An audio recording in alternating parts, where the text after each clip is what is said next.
Falar em educação é um desafio. No século XXI, muito mais. Com um universo de cosmovisões e possibilidades, nós necessitamos, como cristãos, nos posicionar e ampliar a educação conforme a palavra de Deus. No vídeo de hoje, nós vamos iniciar a nossa trajetória neste maravilhoso universo da educação sob uma cosmovisão cristã e fundamentada na Bíblia. Mas, antes de mais nada, vamos definir o que é educação? Educação, segundo o dicionário de Noah Webster, o de 1828, compreende toda a série de instruções e disciplinas que se destinam a iluminar o entendimento, corrigir o temperamento, formar os costumes e hábitos da juventude e prepará-los para serem úteis em suas futuras ocupações. Já a educação por princípios se refere a uma abordagem de ensino e aprendizagem que parte do raciocínio sobre verdades bíblicas e identifica os fundamentos do conhecimento, conduzindo à reflexão da causa para o efeito, visando produzir entendimento realizador e de caráter cristão. A educação por princípios tem por objetivo apresentar o método bíblico de ensino e aprendizagem que começa com o raciocinar a partir da palavra de Deus, para identificar os princípios fundamentais de cada assunto. Dentro do modelo de educação, a mesma possui três componentes intrínsecos que nós vamos explorar no decorrer dos nossos vídeos e que basicamente se resumem a currículo, metodologia e filosofia.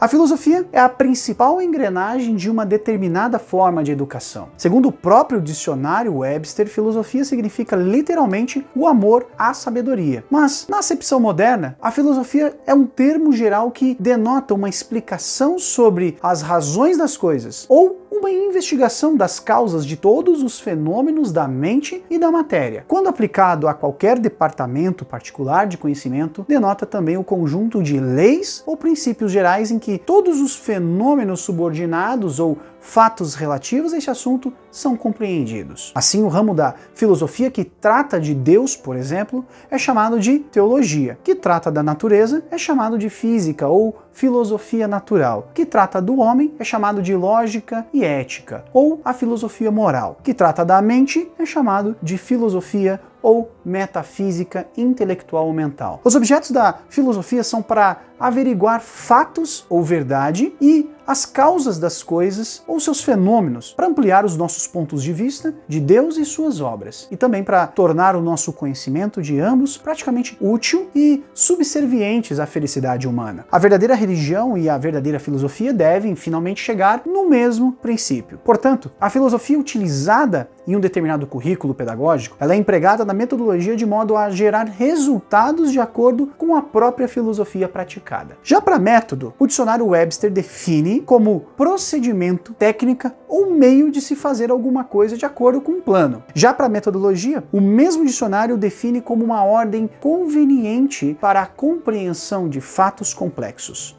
Na educação, o método faz com que as dificuldades de determinados assuntos sejam amenizadas ou acentuadas, dependendo de como o professor utiliza os métodos disponíveis ou como ele aperfeiçoa o seu método, a maneira de como se ensina tal coisa. Como dica, a obra do Dr. Dayton Hobbes, fundador da Grace Bible Church, na Flórida, ele compara métodos de ensino americanos na área de ensino na obra Teaching Methods The Scriptural Viewpoint, contrastando os métodos de ensino cristãos dos não cristãos. Enfim, abordagem por princípios refere-se à maneira de raciocínio bíblico apoiado na palavra de Deus ocorrida durante a Reforma com João Calvino. Voltando a pensar teologicamente e biblicamente, sem necessariamente estar conectado a uma determinada linha religiosa, mas sim pensando e raciocinando biblicamente por princípios.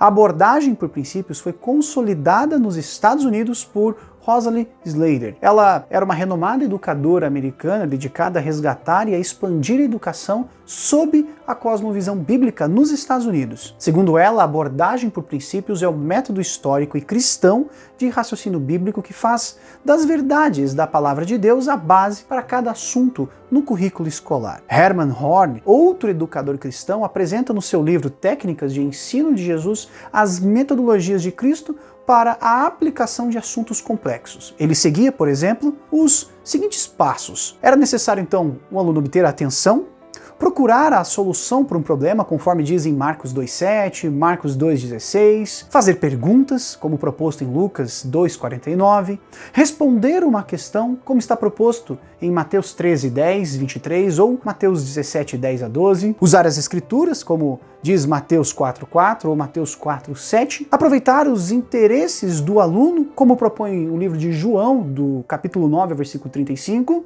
usar a percepção e interpretação, o novo sob os termos do antigo, conforme propõe Lucas, no capítulo 4, versículo 16 ao 30, contrastar, uma outra técnica de Mateus 21, 23 a 32, e trabalhar com multidões e indivíduos, como está proposto em Lucas, no capítulo 8, versículo 1 a 3. Jesus conhecia o coração de seus alunos. Sabia que várias perguntas que ele respondia eram perguntas que nem os alunos haviam pensado. Isso porque a percepção de Jesus estava conectada às necessidades transmitidas indiretamente pelos alunos, mas que nem eles próprios tinham ciência do todo. Neste contexto, eu deixo aqui as diferenças sutis entre a metodologia cristã e a metodologia secular para uma reflexão. Na educação cristã, nós focamos na redação, na composição, na correspondência de elementos.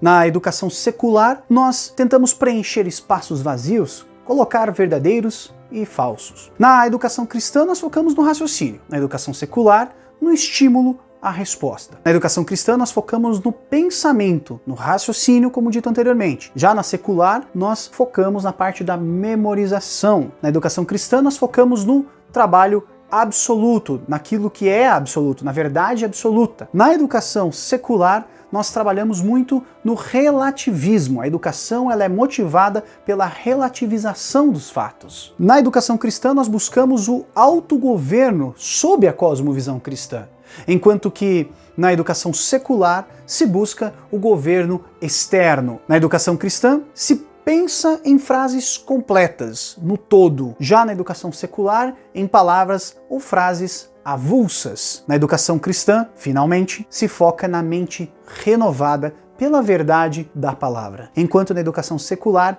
se foca na mentalização aberta dos fatos e dos eventos. Curtiu este conteúdo? Não deixe de se inscrever neste canal, apoiar este projeto, ativar as notificações e compartilhar com seus amigos. Vamos espalhar luz onde houver trevas. Até a próxima!